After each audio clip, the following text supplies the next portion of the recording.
رائے صاحب ذرا یہ بتائیں کہ بہت عرصے کے بعد ہم نے دیکھا کہ سندھی قوم پرست، بلوچستان کے قوم پرست اور خیبر پختونخوا کی اہم پولیٹیکل پارٹیز، یہ ساری پارٹیز جو ہیں یہ آج آپ کے اجلاس میں نظر آ رہی تھیں. خاص طور پہ جو سندھی نیشنلسٹ تھے وہ پانی کے ایشو پہ انہوں نے بہت تشویشناک لب و لہجے میں گفتگو کی. تو اور ساتھ ہی ساتھ آپ لوگ آئین کی بالادستی کی بات بھی کر رہے ہیں.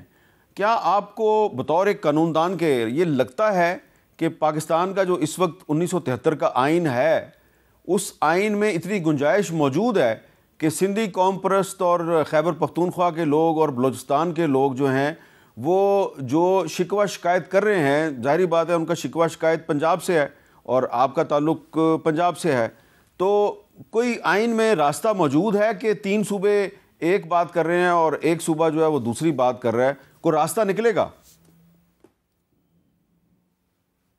جی بالکل ہے. ہمارا تو موقف ہی یہ ہے کہ آئین پاکستان کو مفلوج کر دیا گیا ہے، اس پہ کام نہیں ہو رہا. دیکھیں کاؤنسل آف کامن انٹرسٹس ہے، اس میں بیٹھ کے بات ہونی چاہیے. اسی طرح آپ کا واٹر ریکارڈ ہے 1991 کا، اس کے تحت بات ہونی چاہیے. لیکن سب سے بڑھ کر یہ ہے کہ آپ کو ایک دوسرے کے جو خدشات ہیں ان کا ادراک بھی ہونا چاہیے اور احساس بھی ہونا چاہیے. تو آئین پاکستان کسی صوبے کو یہ حق نہیں دیتا کہ وہ دوسرے صوبے کو خوفزدہ کر دے، ان کو مستقبل کے حوالے سے ایک سسپینس میں رکھے کہ کل کیا ہو جائے گا ان نہروں کی وجہ سے. اس قسم کا کوئی بھی جو پروجیکٹ ہے اس میں سمجھتا ہوں تمام صوبوں کا اتفاق رائے ہونا چاہیے، صرف اکثریت بھی کافی نہیں ہے. تو یہ بالکل آئینی روایات ہیں جو قائم کی جاتی ہیں، جو پاکستان جیسے وفاقی ملکوں میں ہوتی ہیں. اگر آپ ان روایات پر عمل نہیں کریں گے، آپ کہیں گے نہیں یہ میری مرضی ہے، میں پنجاب میں جتنی مرضی نہریں نکال لوں، ان کی وجہ سے اگر پانی زیادہ آ بھی جاتا ہے تو کوئی بات نہیں، دیکھا جائے گا، ایسے نہیں چلتے ملک. تو آج جو سندھ میں غم و غصہ ہے وہ ہم خود دیکھ کر آئے ہیں. چند دن قبل ہم سندھ میں تھے، کراچی، حیدرآباد، وہاں سندھی زبان کے بہت سے دانشوروں سے، ایڈیٹروں سے ہماری ملاقات ہوئی، اور جو گفتگو ہم نے وہاں سنی ہے وہ واقعتاً ایسی ہے کہ کوئی بھی محب وطن پاکستانی اس کو نظر انداز نہیں کر سکتا. تو ہم بالکل ساتھ بیٹھیں گے، اور جتنی بھی یہ جماعتیں سندھ سے آئی ہیں یہ وہ ہیں جو پاکستان کے آئین سے جڑی ہوئی ہیں، جو پاکستان کی سالمیت اور یگانگت سے جڑی ہوئی ہیں. ایسی کوئی جماعت نہیں آئی جو پاکستان کے آئین کو نہ مانتی ہو. تو یہ بالکل واضح ہے کہ ہم جو حل ڈھونڈ رہے ہیں وہ پاکستان کے آئین ہی میں ڈھونڈ رہے ہیں. اچھا سلمان صاحب، آج وفاقی کابینہ میں بھی توسیع ہو گئی ہے اور اب کابینہ کے ارکان کی تعداد جو ہے وہ 50-55 کے قریب جا پہنچی ہے. تو آپ کو یہ نہیں لگتا کہ یہ شہباز شریف صاحب نے کیبنٹ کو ڈبل کر دیا ہے، یعنی کہ اس میں 2 گنا اضافہ کر دیا ہے؟ تو اس کا مطلب یہ ہے کہ اب ان کو اپنی حکومت کے لیے کوئی خطرہ نظر نہیں آ رہا، اور انہوں نے آج بھی کوئی تعداد جو ہے اس میں اضافہ کیا، اور سننے میں آ رہا ہے کہ کچھ دن کے بعد ایک اور راؤنڈ ہے اور اس میں مزید کیبنٹ کو ایکسپینڈ کیا جائے گا. تو ایک طرف آپ ان کے خلاف تحریک چلانے کی تیاری کر رہے ہیں، دوسری طرف وہ اپنی کابینہ میں توسیع کرتے جا رہے ہیں، شاید اس لیے کہ ان کو اب کوئی خطرہ نہیں نظر آ رہا آپ سے. نہیں دیکھیں، تو بالکل اس سے برعکس ہے.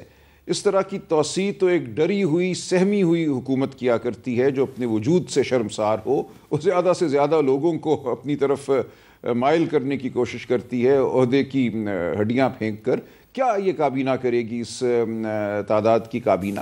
کوئی اس کا مقصد نہیں ہے. ایک طرف ہم کہتے ہیں کہ حکومت کے اخراجات کم کرو، ہم غریب ملک ہیں، ہمارے پاس وسائل کی کمی ہے، ٹیکس کی رقم کو وہاں خرچ کرو جہاں غریب کا فائدہ ہو.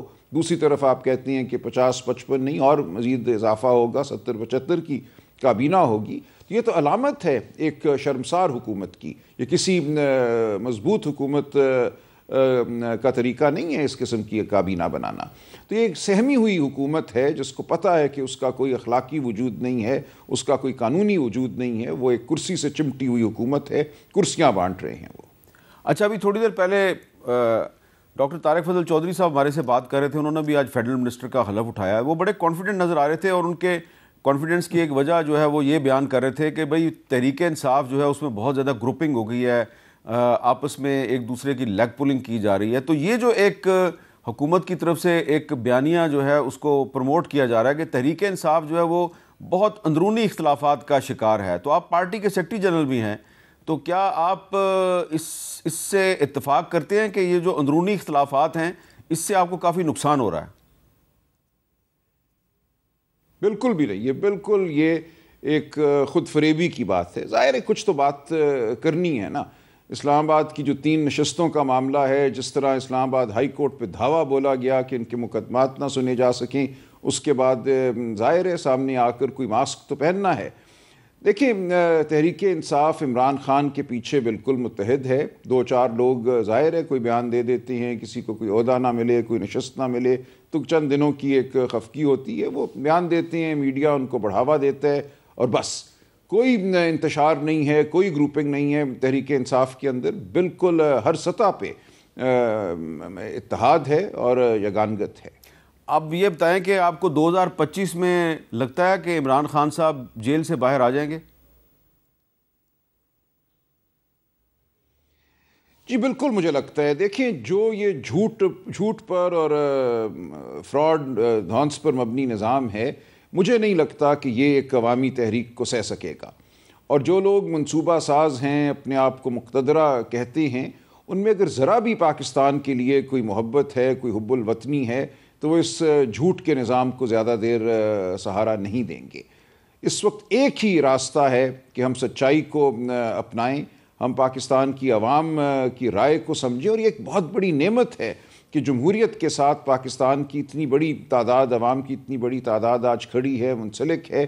جو جماعتیں آج موجود تھیں ہمارے اجلاس میں, آپ کہیں بھی الیکشن کرا لیں, میں یقین سے کہتا ہوں کہ 80-85% ووٹ, 90% ووٹ انہی جماعتوں کو ملے گا. تو جب اتنی بڑی تعداد میں ایک کٹ ہو, ایک الائنس ہو, تو اس کی بات کو سننا چاہیے. ہمارے پاس ہر طرح کے لوگ اس الائنس میں موجود ہیں.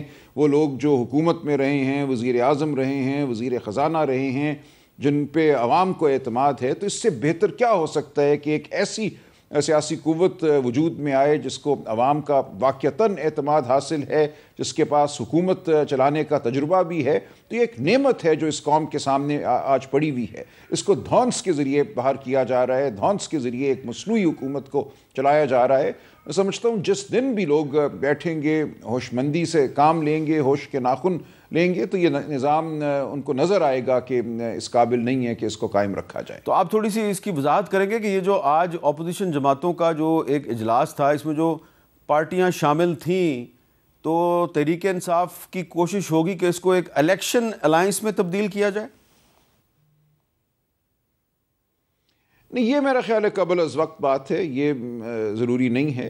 لیکن اس کو ہم جو تحریک ہوگی بحالی آئین کے لیے, انتخابات کی شفافیت کے لیے, اس میں یقیناً یہ تمام جماعتیں ساتھ چلیں گی. میں سمجھتا ہوں یہ ہوگا. جب الیکشن کا وقت آئے گا تو ہو سکتا ہے اس میں سے کچھ جماعتیں الیکشن میں بھی اتحادیوں کے طور پہ سامنے آئیں یا نہ آئیں, وہ بعد کی بات ہے. لیکن نئے الیکشن کے انعقاد اور پاکستان میں جمہوریت کی بحالی کے لیے یقیناً یہ جماعتیں ساتھ چلیں گی.